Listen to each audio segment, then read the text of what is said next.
This is JCU Conversations, a podcast show from James Cook University, Singapore.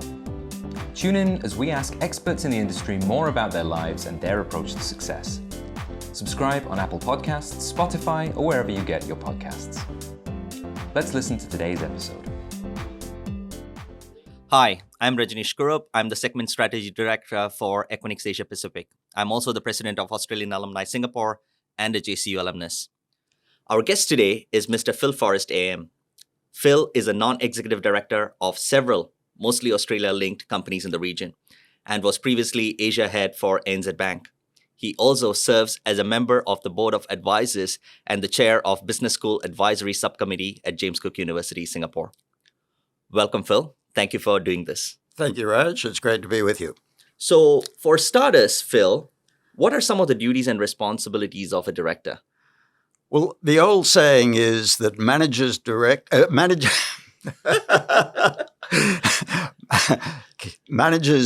manage and directors direct. So directors don't have any role to play in developing sales or contributing to manufacturing or whatever. They tend to sit in a small room and discuss strategy and provide oversight. They're a little bit like the conductor of an orchestra. They don't have any instrument to play, but somehow they have to try to get the best possible performance out of the orchestra or out of the management. And they focus, or should focus, on two main aspects of the business. Conformance, which is following the rules, making sure that the company pays its taxes on time and follows the health and safety rules and does their financial statements properly and that kind of thing. And performance, meaning getting the best possible results for the stakeholders. Mm-hmm. You have had an illustrious career spanning across decades. What are some of the most valuable lessons you have learned along the way? Well, I'm not sure about the illustrious part, but I would say from my experience in business development, particularly in banking, in wholesale banking, my recommendation to people would be don't let the short term get in the way of the long term. Don't rush things. Take time to build relationships with potential clients. Get to know them before you ever try to make a sale.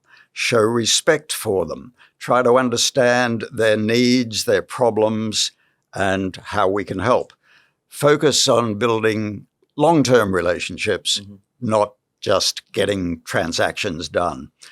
Because everybody, I think, prefers to buy from people that they like, people that they consider their friends, people that they feel that they can trust. So don't sell products. Try to find solutions to their problems. And the other thing is maintain your integrity. If customers or staff or the community generally start to doubt your integrity, then it's very hard to recover from that. Can you share a pivotal moment or experience that shaped your career and made you who you are today? Is it okay if I give you more than one? Oh, sure, absolutely. Okay. I think the big turning points of my life, the big decisions that did have an impact, were first of all the decision to go into banking, and international banking at that. So that opened up a lot of possibilities. And then taking the decision to leave Australia and to go overseas. First stop was New York, but then I came to Asia.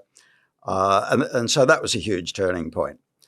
And I was lucky that I finished up in the ASEAN region, because I still think 40 years later that this is the most exciting and dynamic region in the world with the greatest opportunities. I got involved with the Australian Chamber of Commerce, first of all in Thailand, then in Singapore, and other not-for-profit organizations, business-related organizations. And I think that was pivotal because that gave me a taste of the boardroom, not paid for any of that, of course, but a little, some useful experience. And then perhaps about 10 years ago, I attended a 5-day program on directing. And I walked out of that thinking, wow, that was a game changer for me. Now I know exactly what I want to do for the next decade or two. So that took me into what we call a portfolio career. So directing of a number of companies rather than working for one particular organization. Wow, that's impressive. As a member of, again, a lot of the corporate boards, do you see kind of, across different businesses, do you see kind of a pattern, especially when it relates to directors? Yeah, I think COVID changed a lot in the directing world and the business world more generally. There's a saying now that every business is a technology business. Yeah. I'm not sure that people said that 5 years ago, but COVID changed the way that we deal with our customers and deal with our staff and so forth. So technology has become so much more important. And that has meant that boards of directors need more technological understanding around the board table.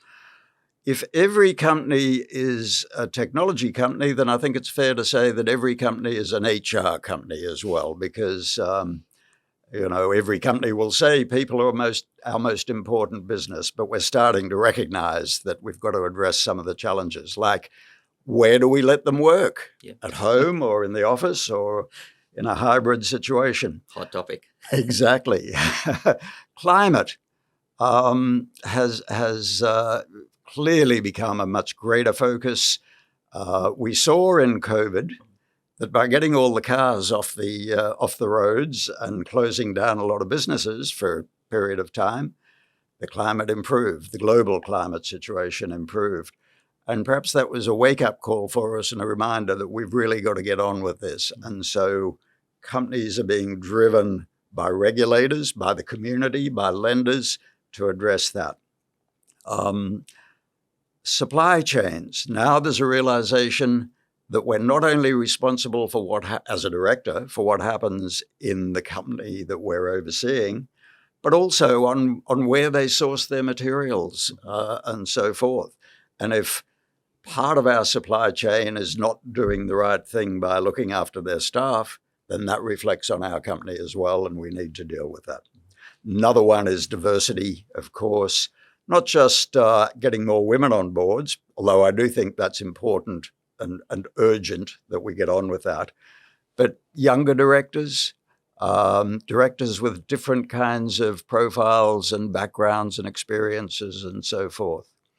So big changes, much more responsibility on directors, many more risks, many more ways of going to jail, as they say. But nevertheless, the privilege of being a director, the fascination of being in that position, the joy of being able to lead, I think is more profound than ever.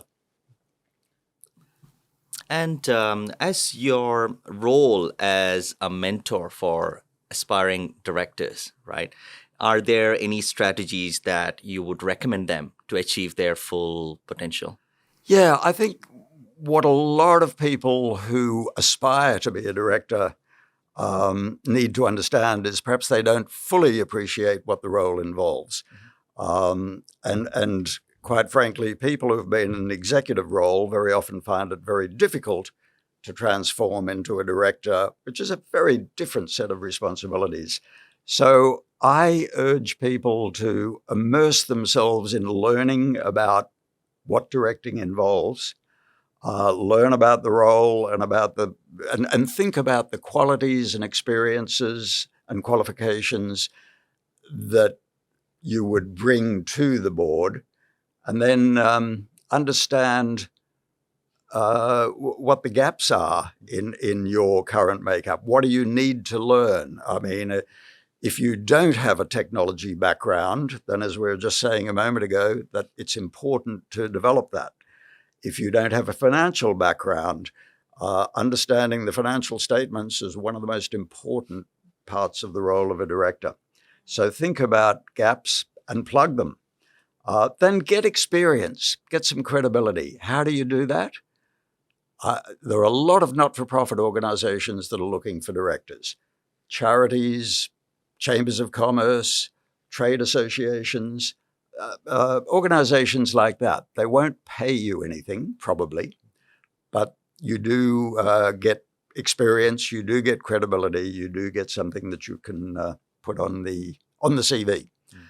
And the final point I would make is most directorships of companies still come about through networking. Yeah. So be out there, be visible, broaden the number of people in the community who know that you have an interest in directing and who would view you as somebody who is reliable, competent, experienced, helpful, an EQ that allows you to fit in with the organization.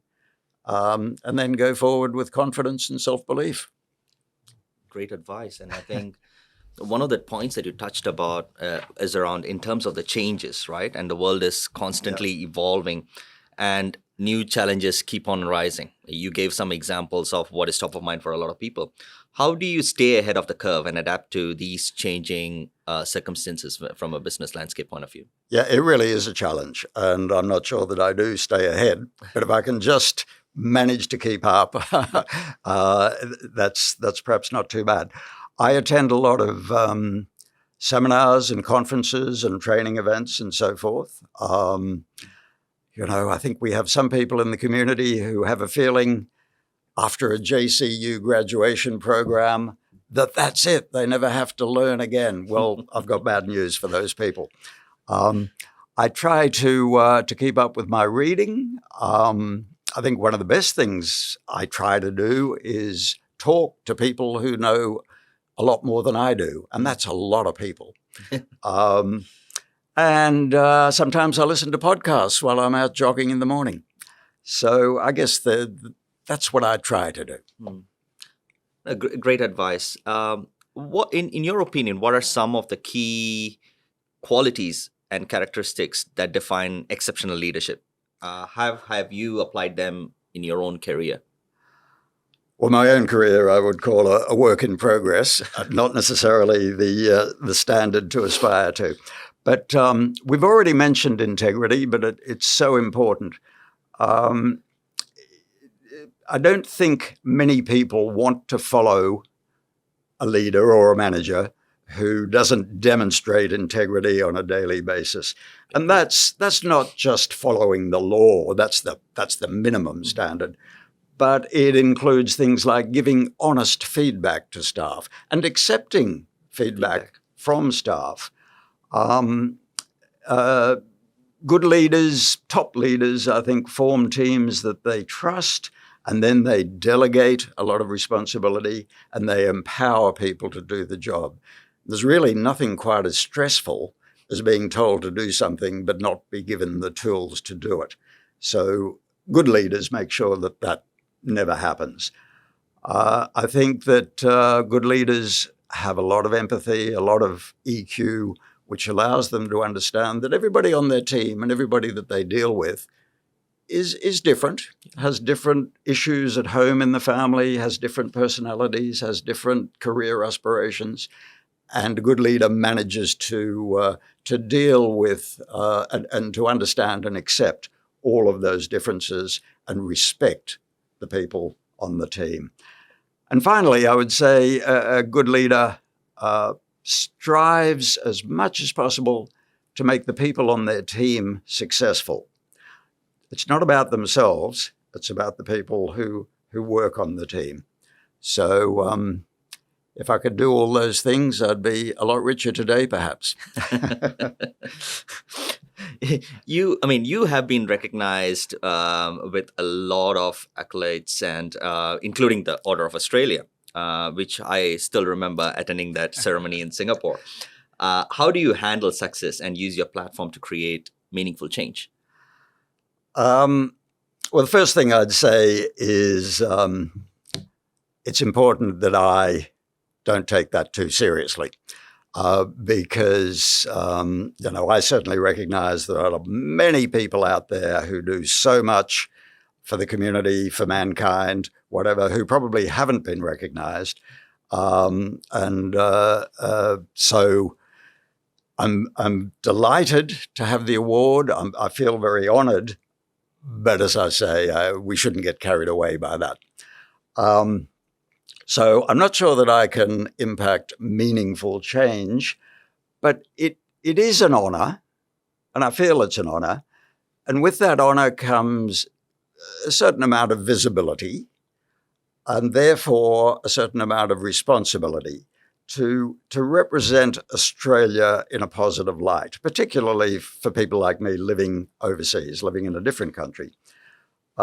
So I would hope that when I speak at a conference or meet people at a cocktail party or interact in any way, that at least some of those people go away saying, you know, maybe Australia's not so bad after all. So if I can do that, at least that's something. Looking ahead, and you mentioned about the next, decade or two, what goals and aspirations do you have for the future, both personally and professionally, and how do you plan to achieve them? Well, probably at my stage of life, the key aspiration is to stay active and enjoy life for as long as I can. But I would like to continue to encourage Australian companies to learn more about this region, the ASEAN region, and the opportunities that are happening here. I'm not sure how many Australians or Australian business people understand that we have the fastest growing middle class in the world right on their doorstep. Clearly, I'm not talking about Singapore. It's already a very developed country. But in the region, there's so much growth and so much excitement and so much activity.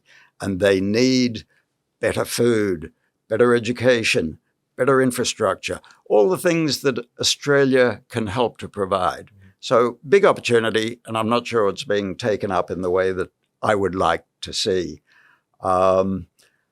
I would also encourage Aussie expats living in Singapore to engage with Singapore and its people and its institutions. A lot do, of course, but perhaps a lot could do more. So that's where I see the next few years. Awesome.